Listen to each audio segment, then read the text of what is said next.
Welcome, everybody. This is Sports Business Classroom post-game show, and we are covering the Trailblazers and Orlando Magic game.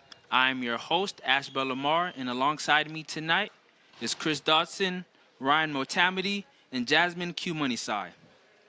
So the Trailblazers, they won in dominant fashion tonight, although the final score doesn't really reflect how dominant they were tonight, winning 88 to 71.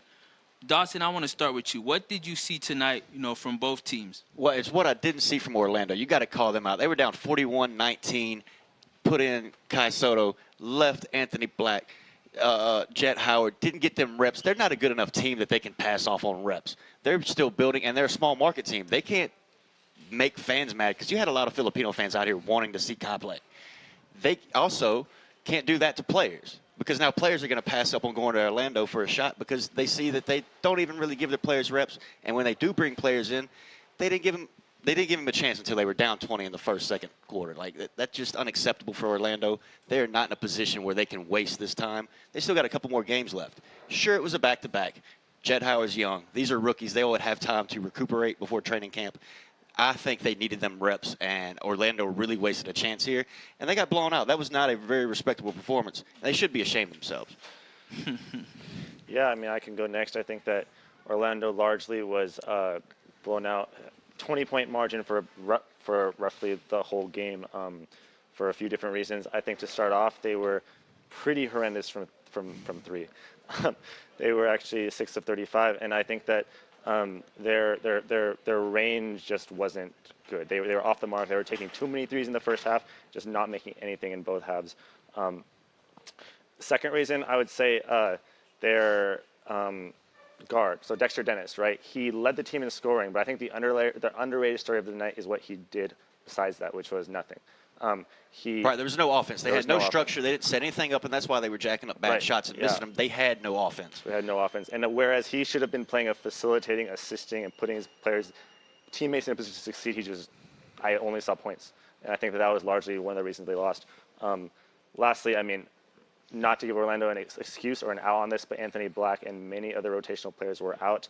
But I think the bigger, more dominant storyline was the first two. Just missing a ton of threes from outside and just Dennis Dexter not doing enough on offense. Yeah, most definitely. And although the Trailblazers did win, Scoot Henderson, he's officially been shut down for the remainder of the Summer League. And now that makes the top 3 picks in the draft that are now all been officially shut down for the Summer League. So now we kind of see that load management bug hit the Summer League. What are your guys' thoughts on load management within the Summer League? I wouldn't say this is load management by Portland. I mean, Scoot got hurt. You had Sharp out there. You had John Butler. You had Reef out there. They were still getting developmental minutes for some of these guys, and you could see it. That's why they won. They actually had a structure. They had guys that are going to be on that NBA roster trying to do what they're going to do in the NBA game. Instead, you had Orlando out here playing Summer League basketball, and you might as well went outside to a pickup court.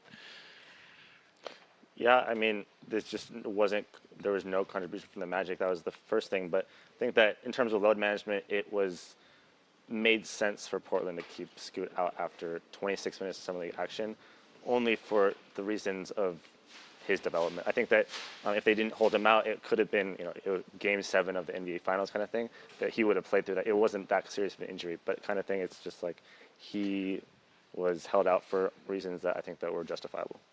And do you guys feel the same way in particular for Victor and Brandon Miller, who are also shut down for the remainder of Summer League, who don't really have any injuries per se? I would not say that for Victor because he just got done with the season. He's got FIBA World Cup. He's got a bunch of other obligations. But some of these other guys do need to play. If they're just a little hurt, get out there and get some reps. You don't have to play the whole game. You don't have to put in 30 minutes like it's Game 7, but give you 10 minutes just so you get in that action. But what you think over there, Jackson? Yeah, so as far as like Wemby, like I agree. He should have played. He could have played a little bit, and I think the last time that he played the Blazers, like Wemby had really good defense that game. They had that was a pretty good game, but to say the least, I agree. It was good for everything for Victor except shoot. 2 for 13, fine, but you had 5 blocks. He was out there being active and getting used to what he's going to do in an NBA game. Yeah. Orlando just wasted that opportunity. Portland got a little bit of it. So they won the game, not even looking at the scoreboard. Developmentally and just as a franchise, they're on the right path. I mean, Yeah. oh, go ahead. I know, and you got like DeVoe coming in for Scoots. I mean, like he's shown out this summer league. He's got really good offense. I think he's a really good up and coming guard. Like from what I can see, he's underrated, and he's a pure scorer. He attacks the basket. Against the Spurs, he scored 17 points in the first half the other night. You know, Portland they've acquired like multiple guards, but they need size and talent on the front court. On the main roster. So you know, we'll see how these spots go for. Well, they're going to just trade Dame and give all those young guards people to work with. I mean, we see that coming, right? Yeah, Most definitely. And Dotson, I want to kind of backtrack again with the Orlando Magic. You mentioned that there was no Anthony Black tonight, no Jet Howard. So this Orlando Magic team, you know, they already have such an abundant amount of talent at the guard position, and they just add 2 more first-rounders this year. So how is it going to hinder not only Anthony Black and Jet Howard's development, but also the guys they already have, like Cole Anthony, Jalen Suggs, Markelle Fultz? How is it going to hinder their development when you have so much guard play already, and Anthony Black and Jet Howard aren't getting their reps at Summer League? And this is where I'll go back to Orlando. Needs to be called out as a franchise. They have all these guards. Why are you drafting more guards? Why is Kai Soto getting in with 20 points? And he looked discouraged out there. He got at the top of the key and was just going through the motions. That's going to seep into the locker room, and if that's the way the front office approaches drafting all these guards, you're going to see this Orlando team with all this promise fall apart because they're just building it wrong, and they're going about it with the wrong philosophy.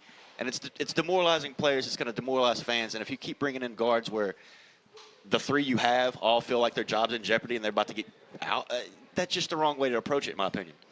How about you, Ryan? Yeah, I mean, I'll say this. I think that the excess of guards on the roster has led to a deficiency in other areas. And from a coaching staff perspective, that's just not where you want to be, especially for a young team like the Magic, not in a contending position. Also, confused whether they're in a rebuilding position. Seems like, I mean, you got Jalen Suggs, you got Markelle Fultz. At this point, I think Fultz. They were a year away from being a year away until they drafted too many guards to not have the depth to be another year away. That's where they're at. That's where they're at, and I think that the silver lining here is that they just drafted another promising guard that really is has no fault in this except of management drafting him. But in terms of Anthony Black, the silver lining is that I think that I've been encouraged by his progress in Summer League. And I just want to comment on that a little bit. I mean, he's not leading his team in points or anything throughout the course of the last 4 games. But I mean, I've been really impressed by his development on the rebound, catching boards, jumping up. Being one of those kind of non-traditional point guards who will be willing to get down dirty and do stuff like that, and also just his assists, and being able to put people in positions to succeed. And honestly, I'm rooting for him. You know, I think that excessive guards, non-excessive guards, I'm rooting for Orlando. It just doesn't look like the right fit right now. But hopefully, Anthony Black's able to crack the rotation. All right, and Jasmine, do you have anything you want to add? Yeah, I think as far as Black goes, he's showing positive signs of being a young, developing player. I know like this is a young team in general, and he's really showing dominance towards his team. You know, making sure everyone's in place this summer league. Even though these past couple days, this past game he didn't play. When they played against the Pacers, he didn't have so much good offense, but defensively he did pretty well. Yeah. All right, so I want to move on, but before I do, if you had to get rid of one of those guards, Dawson, who would it be? I would actually get rid of Black. I thought he was he was a reach. He was a reach. You can see he still needs more development. I don't think he was even a lottery pick on my big boards. It's out there. I really don't think Black should have went that high. I would say Fultz. I think that it's Fultz from the organizational standpoint and for the sake of his own self. And you, Jasmine?